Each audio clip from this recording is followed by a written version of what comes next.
go to the phones. Calling from a 940 area code. Who's this? Where are you calling from? Oh, this is Elena. I'm calling from Baton Rouge, but I'm originally from Dallas, Texas. Hello, Elena. What's on your mind? I really love the show you had today. I love hearing you talk to Alyssa Court. I also was moved by what I saw just now with the reuniting kids. And being from Texas, I see the separation and the fear a lot in friends of mine. So thanks for calling attention to that.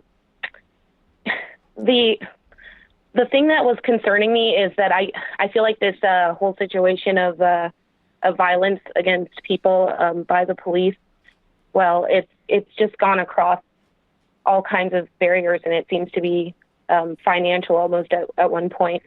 Because I know even, my white friends get, assaulted by police sometimes or are targeted at this point, and it can happen if you're poor. I worked with the homeless a lot in Dallas and in Denton, and I do my own little freelance write-ups of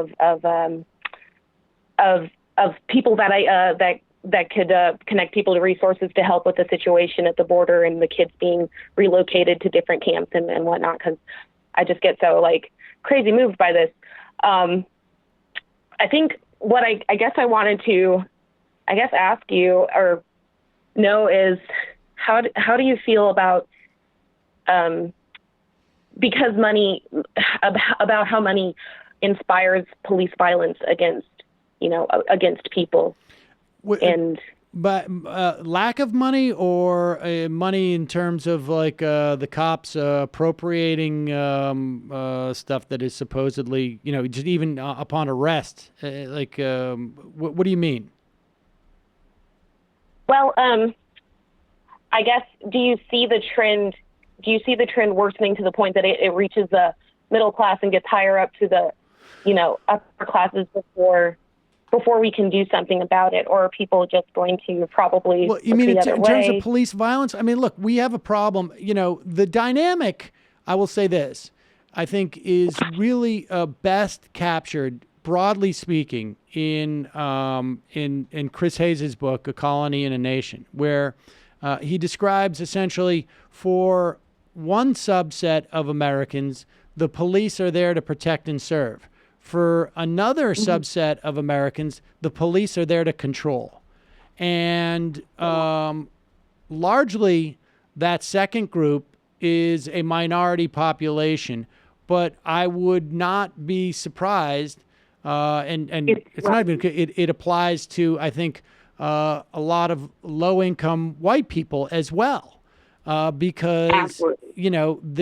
the interplay between money and race is, it's hard to sort of parse that out.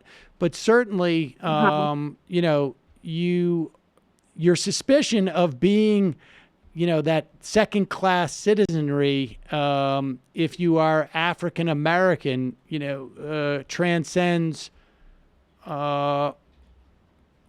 money and economic status. Right? So you can be a professor at Harvard and still get arrested in your own house because the presumption is you're breaking in.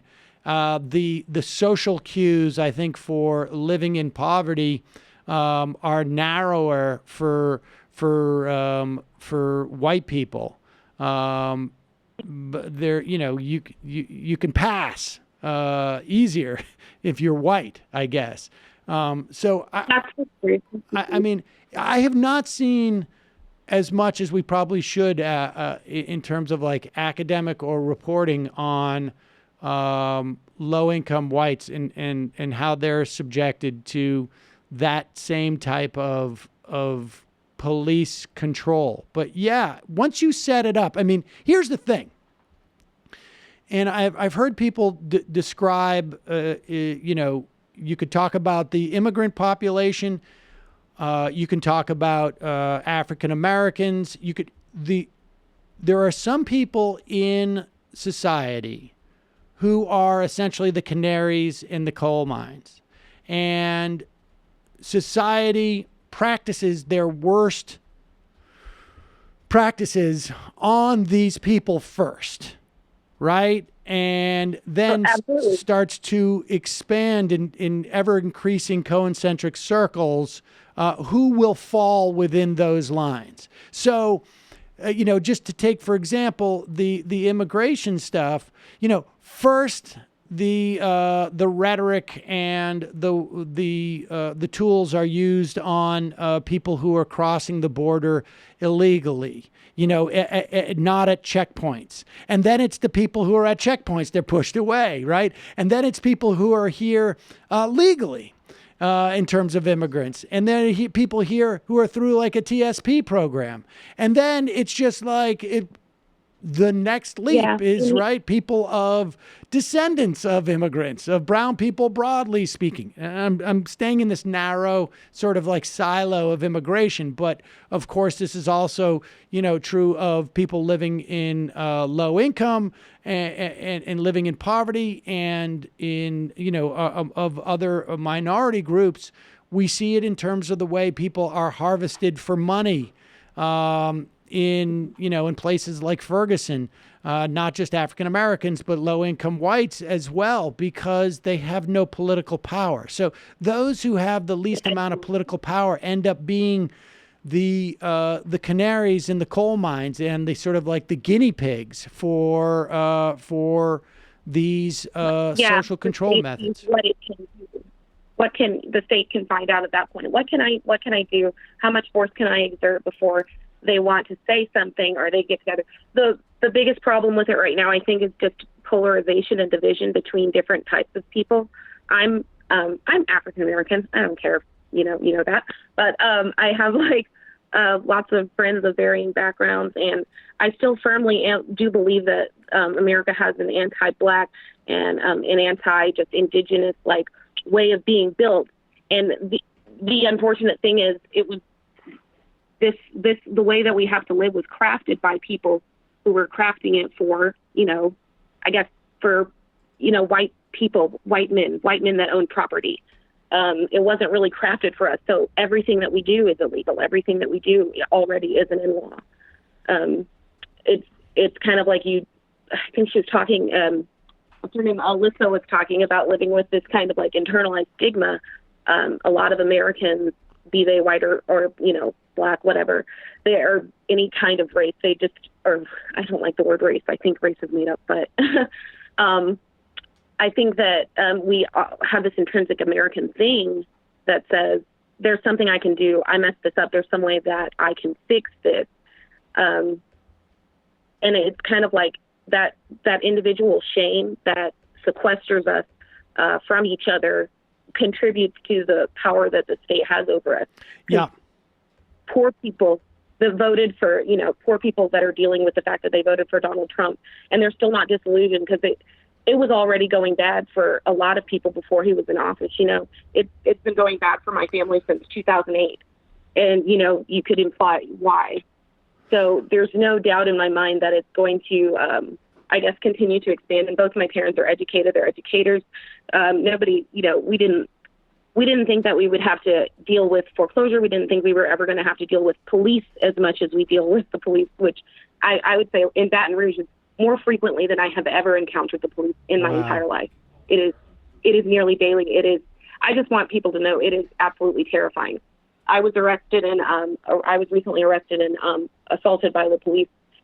There are things I did that before that I shouldn't have done. They weren't that bad. I mean, there are things I think everybody does. Gets too drunk at a bar, somebody calls the police, and you're thinking, hey, do you have to call the police about this? Right. But I just ended up incurring a lot of injuries, and I wondered, I felt like this extra aggression, this intense aggression against me. I weigh about 140 pounds and 5'7", so it was like big guys really go into town, in my opinion. I'm sorry to hear that. That was,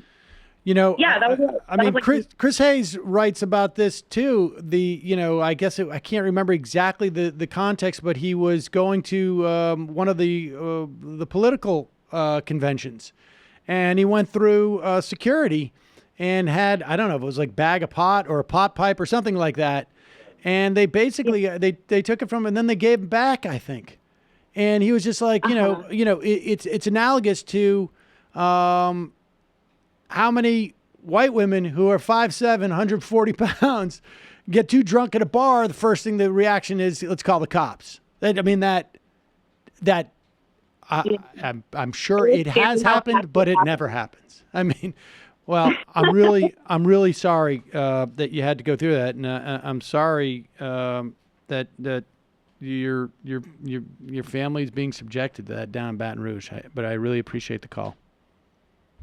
Thank you. I hope a lot of people hear it. I love your show. I think you were listening to Spoon in one of the in between points, and I liked that. Yeah. Well, how did you find the show? I got into I guess activism when Trump got elected, and when he got inaugurated. I was like, oh crap, something's about to go down.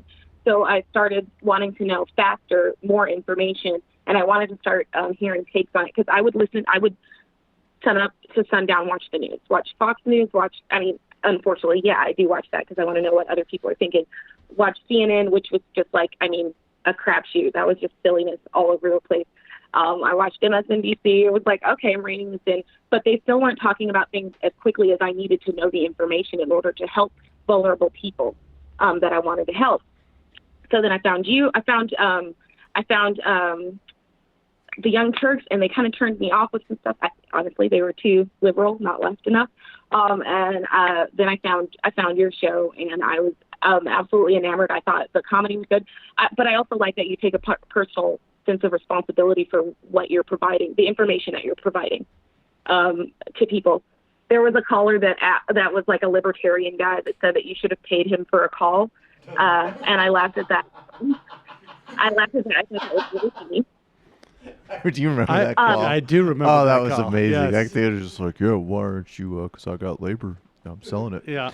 He was, but he was confused. He was really confused. I think I think that's true. He didn't understand. Yes. Well, he was a libertarian. I think there's a lot of confusion there. Yeah, but he asked something of Sam that I thought was interesting, because I think what he was driving at was that you do this, of course, so you can make money, which, okay, whatever. I'm a creative individual myself, and I know that when you build stuff like this ground up, you don't make a whole lot of money doing it. You do it because you feel passionate. But he didn't see that, because I guess he said he was an employer and he worked more in a realm of market where, creativity and information weren't what he was, quote, selling, so he didn't understand the value, I think, of being able to have the exchange that he already had with you. But no, he was trying to see, if you're just doing this for money, how do we know that